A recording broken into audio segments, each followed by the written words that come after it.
How can people use hunger as a weapon in war? So starvation has been defined as the cheapest weapon of mass destruction that is available to armies and militaries.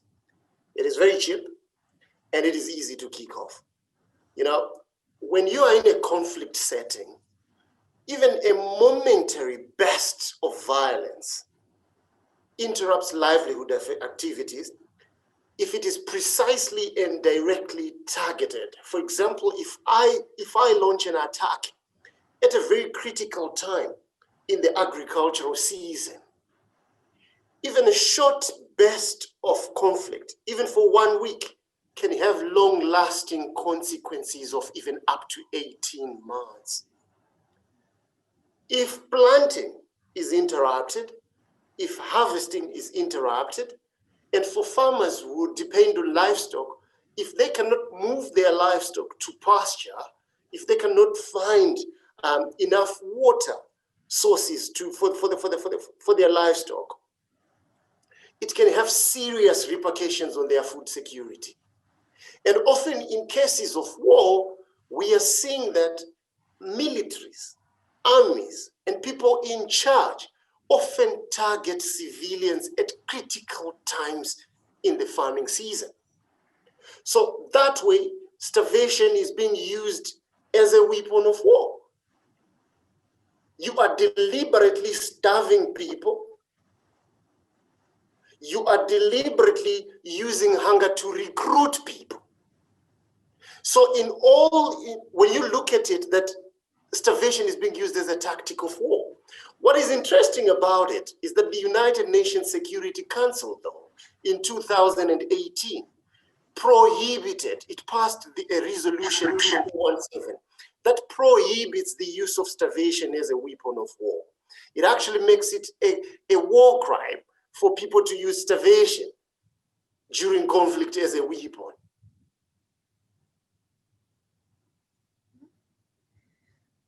Do the workers in the World Food Programme ever put themselves in dangerous settings? So aid workers have continued to be on the front lines of both hunger and conflict. They are at the front lines even of disease and insecurity. We had COVID-19 hit the world, and aid workers stayed in countries where they were even at risk of the disease. So dangerous settings are not only when you have fighting. You can be at risk of disease. You can be at risk of many other things. They are risky locations. And 2020 has been characterized in the development world by violence that systematically targets aid workers. Some of the countries where it's dangerous to be an aid worker include South Sudan, Yemen, Afghanistan, Somalia, Iraq, Democratic Republic of the Congo, Central African Republic. And these are all countries where WFP has very big operations and a very pronounced presence. So yes, WFP staff are often on the front lines of both hunger and conflict, and by extension, are faced by very dangerous situations from time to time. Have you ever put yourself in one of these dangerous settings? So I lived and worked in South Sudan for close to 3 years. South Sudan is one of the most dangerous countries to be an aid worker. Whilst there, I was in some very risky locations. There is a lot of ammunition in the hands of civilians. There are a lot of firearms all over, let alone with the military and militia.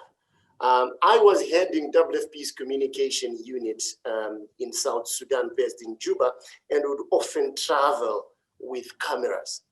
The amount of paperwork that you have to do to clear yourself to be able to be in possession of a camera and even to be able to move around with that camera within the country is unbelievable. I often told my family and friends that it was easy to carry a gun in South Sudan than it is to carry a camera. What impressions does it give you to see how bad circumstances people live under?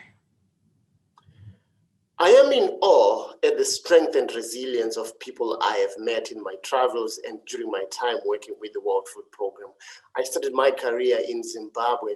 I've also been fortunate enough to work in Mozambique. I was based in Mauritania. I've also worked in South Sudan. I've worked in Italy, and now I'm based in Geneva. The people you meet under very difficult circumstances, but they still have a reason to believe that things can be better. I was in South Sudan when we had one of the most devastating floods. People were saying they had not seen so much rain, so much storms in 40 years. Whole towns were submerged by water. People had lost everything from livestock. People had even lost their loved ones. And I met an old man, and then I asked him, I'm from the World Food Program, right?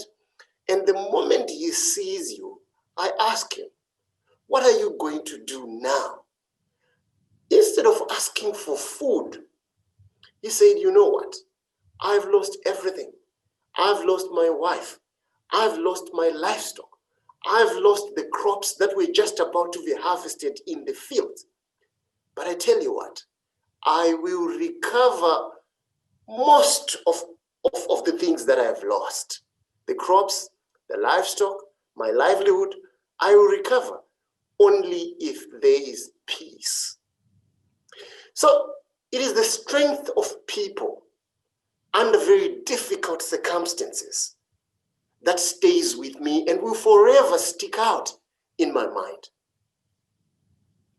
How does that affect you as a person? Well, it galvanizes me to fight on. It gives me a lot of reason to wake up every day and continue with the fight against hunger. It strengthens me, it emboldens me that despite the challenges that we face as a world, despite the seemingly insurmountable task that is before us, 690 million people go to bed hungry. It's possible to eliminate hunger in our lifetime. It gives me that strength, that renewed vigor, that renewed sense of hope that we will get there someday. How has the coronavirus affected your work of your organization? So COVID-19 is threatening to double the needs in most countries. We are estimating that the fallout from the coronavirus on world economies is going to be even more deadly than the disease itself.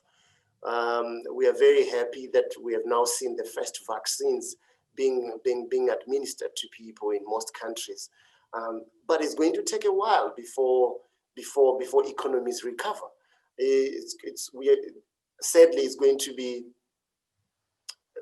It's likely to be even worse before it gets better. Lockdowns, restrictions that were imposed by the world to contain and stop the spread of the virus have resulted in new needs coming up. We have people that we never used to assist who now need our help. Migrant workers who had left countries where they were working have now become a new group of people that may need our areas. Those people that survived on $1 a day in some countries who are unable to get those jobs again have now fallen into the poverty trap and who need assistance. People who have been living with with terminal conditions such as HIV and AIDS and other conditions whom we have been supporting in some countries will need even more support now. And countries that were also helping us are now starting to feel the pinch because they are faced with domestic pressures in their own backyards. But we continue to appeal to them to dig deeper and assist us so that we assist those that are most vulnerable in some very difficult contexts to pull through. COVID is is an added pressure. Hunger needs we have been growing in the past 4 or 5 years. And with COVID, we anticipate that 2021 and going forward, more needs will arise. The number 2 goal in the UN Sustainable Development Goals is to exterminate hunger. Do you think the Nobel Peace Prize will help to achieve this goal? Absolutely. But before I get into that, let me just give you a few numbers, a few facts and figures to jog your mind. Of the nearly 700 million people who are hungry in the world, about 60% of them live in countries that are affected by conflict. Some 77 million people that need food assistance in the world, more than half of the 135 million people that are facing acute hunger, 77 million, they are located in 22 countries that are in conflict. In 8 out of the 10 of the world's main food crises, conflict and insecurity are among the key drivers. About 2/3 of WFPs assistance, all that life-saving assistance that we do in the world, it goes to people, most of that goes to people who are facing food crisis caused by conflict. Now, the 3 worst food crises in the world, as I speak to you now, in Afghanistan, Democratic Republic of the Congo, and Yemen, they are all conflict countries. Now, what you see from this is that these are all man-made crises. Therefore, they are man-made solutions. End the conflict, and we will end hunger.